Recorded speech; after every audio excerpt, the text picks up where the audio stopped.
राष्ट्रीय अध्यक्ष हूं और आपसे कुछ बातें करना चाहता हूं।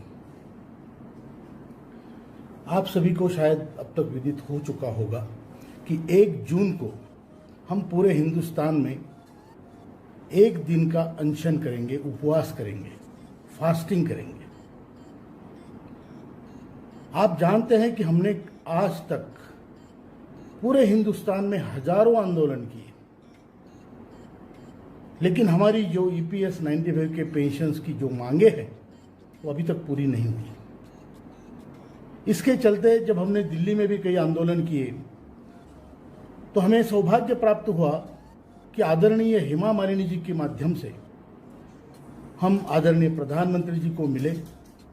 उनसे हमारी 30 मिनट तक चर्चा हुई।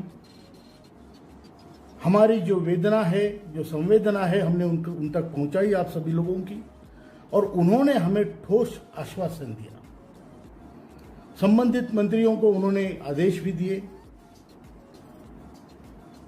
और उसके बावजूद आज 1 साल गुजर चुका है। ये घटना 4 मार्च 2020 की है। उसके बाद अभी ये मई महीना 21 साल का चल रहा है, अभी तक कुछ नहीं हुआ है। ये बड़ी दुख की बात है। हम इसी के चलते बुल्ढाना में आज 883 दिन हो गए श्रृंखला अनशन चल रहा है। रोज लोग वहां पर, चाहे बरसात हो, चाहे ठंड हो, चाहे गर्मी हो, चाहे कोरोना हो, रोज लोग वहां बैठकर अनशन कर रहे हैं, सभी EPS पेंशन धारकों के लिए। और माहौल तो यह है कि उनमें से सैकड़ों लोग आज गुजर चुके हैं। हमारे से कंधा मिलाकर चलने वाले लोग आज मंडप पे नहीं दिखते हैं। ये बड़ी दुर्भाग्यपूर्ण बात है। तो ठोस आश्वासन के बावजूद भी हमारा काम क्यों नहीं हुआ, इसका एक कारण तो कोरोना है और दूसरा कारण है क्रूर EPFO। ये EPFO इतना क्रूर है कि हमारे ही पैसे लेके हमारे खिलाफ कोर्ट में जाता है, और वहां से कोर्ट ने अगर हमारे पक्ष में आदेश भी दिया तो उस आदेश को तोड़ मरोड़ कर पेश करता है, गलत इंफॉर्मेशन फीड करता है। पार्लियामेंट्री कमेटी को गलत इंफॉर्मेशन दी है उन्होंने, गलत आंकड़े दिखाता है, और वृद्ध लोगों का इन्होंने मजाक बना के रखा है।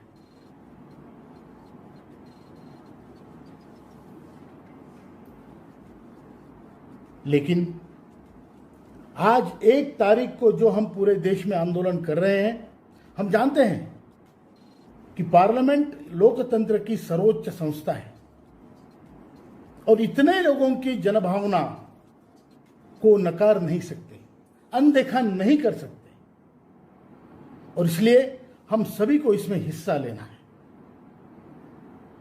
चाहे आप रिटायर्ड हो, आपके परिवार जनों के साथ आप अनशन करो, उपवास कीजिए। अगर आप कार्यरत हो तो भी आप उपवास कीजिए, क्योंकि ये आपका भविष्य है।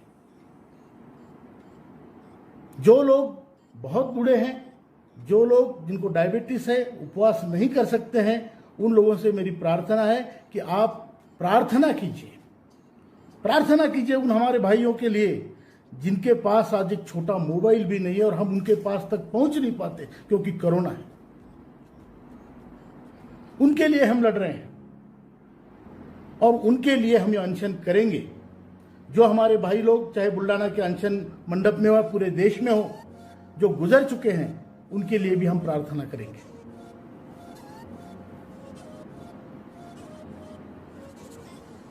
भाइयों, आज हर महीने EPS 95 के पेंशनर्स 5000 लोग हमें छोड़कर जाते हैं, मर जाते हैं, और कोरोना के चलते यह संख्या और भी बढ़ी हुई है। इन सारी चीजों को ध्यान में रखते हुए सरकार को हमारी तरफ ध्यान देना बहुत आवश्यक है, और हमारा यह आग्रह रहेगा कि अनशन के द्वारा कि आने वाले संसदीय सत्र में, जो वर्षाकालीन सत्र होगा या उसके पहले हमारा काम हो, यह हमारा आग्रह है सरकार से, क्योंकि हमें आश्वासित किया गया है मंत्री महोदय के द्वारा कई बार प्रधानमंत्री जी ने स्वयं आश्वासन दिया है। तो हमारा काम इस संसद सत्र से पहले पहले होना ही चाहिए। जो लोग हायर पेंशन के मामले में कोर्ट में गए हैं, उनको मैं बताना चाहता हूं कि आपकी जो संवेदना वेदना है उसको पहुंचाने का काम, सही जगह पहुंचाने का काम जन भावना के माध्यम से एनएसी बखूबी कर रहा है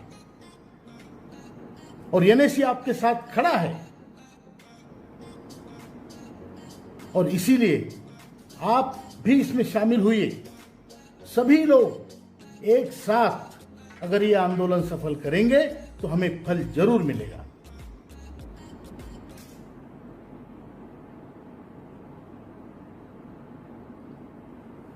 मैं कार्यरत कर्मचारियों से भी एक गुजारिश करूंगा कि वो भी इसमें हिस्सा लें, ज्यादा से ज्यादा हिस्सा लें। और आज हमें देखना है कि इस हमारे महान देश में लोक भावना का आदर होता है या नहीं। अगर होता है तो लोकतंत्र की जीत होगी, और अगर नहीं होता है तो मैं आपको एक सलाह जरूर दूंगा। हम सड़ते सड़ते नहीं मरेंगे, हम लड़ते लड़ते मरेंगे। अपने आप को बूढ़ा मत समझिए। हम मरने तक जीने की कसम खाएंगे। जब तक हम मरते नहीं, हम हमारे में जान है, तब तक हम लड़ेंगे, लेकिन अपना हक हम लेंगे। हमने जिंदगी भर पैसे भरे हैं पेंशन के लिए, कोई अनुदान नहीं मांग रहे हैं, कोई भीख नहीं मांग रहे। हमारा पैसा है, वो हमें मिलना चाहिए। 67 लाख लोग रिटायर्ड है, इतने परिवार, 6 करोड़ लोग इस स्कीम के मेंबर है। ये उनका भी भविष्य है। और इंडस्ट्रियल सेक्टर में काम करने वाले पूरे भारत में 19 करोड़ 33 लाख लोग हैं। इन कामगारों का हित अगर कोई नहीं देख सकता तो कामगार खुद देखने में सक्षम है, यह हमें दिखाना है। इतनी ही बात करूंगा और आपको बहुत बहुत शुभकामनाएं। आप पूरे दिलो जोर से, दिलो जान से इसमें हिस्सा लीजिए। यही कह के मैं आज की बात समाप्त करता हूं। ज्येष्ठ भारत श्रेष्ठ भारत, सर्वेषां मंगलम।